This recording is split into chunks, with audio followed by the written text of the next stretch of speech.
kadib maalmo xabad joojin ah oo lagu caawinayay dadka ku go'doonsan goobaha ay ka socdaan dagaalada si loo gaarsiiyo gargaar degdeg ah ayaa waxaa mar kale dib u bilowday duqaymihii ka dhanka ah ciidamada xuutiyiinta ee kasoo horjeeda dowladda dalka yemen. diyaaradaha ciidamada isbahaysiga ee ay hogaaminayso dowladda sacuudiga ayaa duqeymo ka geystay deegaanada al sawlaban iyo al ariish ee dalka yemen sida ay sheegeen saraakiisha ciidamada ee dalka sacuudiga. ergeyga gaarka ah ee qaramada midoobay ee u qaabilsan dalka yemen ismaaciil awluud sheekh axmed oo ku sugan magaalada riyaad ee dalka sacuudiga ayaa ku baaqay in la kordhiyo 5 maalmood ee xabad joojinta ahayd si ay u socdaan howlaha gargaarka degdega ah ee la gaarsiinayay dadka ku nool deegaanada ay saameeyeen duqeymuhu.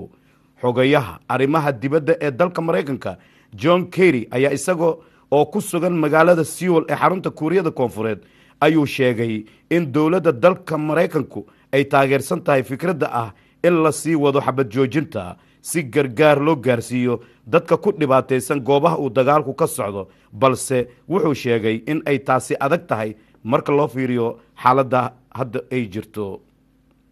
telefishinka almasiira oo ka mid ah warbaahinta taageersan ciidamada xuutiyiinta ayaa sheegay in ciidamada dowladda dalka sacuudiga ay duqeymo ka geysteen deegaanka almanzala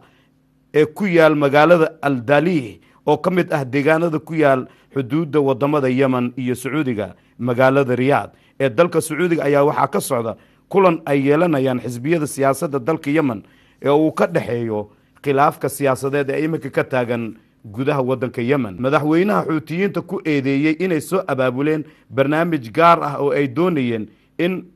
ku afgembiyaan dowladda uu hogaamiyo ama uu hogaanka u hayo, wuxuuna sheegay inay ka go'an tahay sidii uu guud ahaan dalka yemen dib ugu soo celin lahaa gacantiisa, isaga oo sheegay in ciidamada xuutiyiintu ay yihiin kooxo is-aruursaday oo taageero ka helaya dalal dibadda ah, gaar ahaanna ula jeeday dalka iiraan. waa siduu hadalka u dhigay madaxweynaha dalka yemen cabdurabbu mansuur haadi.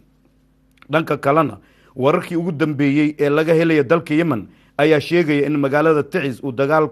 ku dhex marayo ciidamo kala taageersan madaxweynihii hore ee dalka yemen cali cabdallah saalax iyo madaxweynaha iminka haya talada dalka yemen cabdurabbu mansuur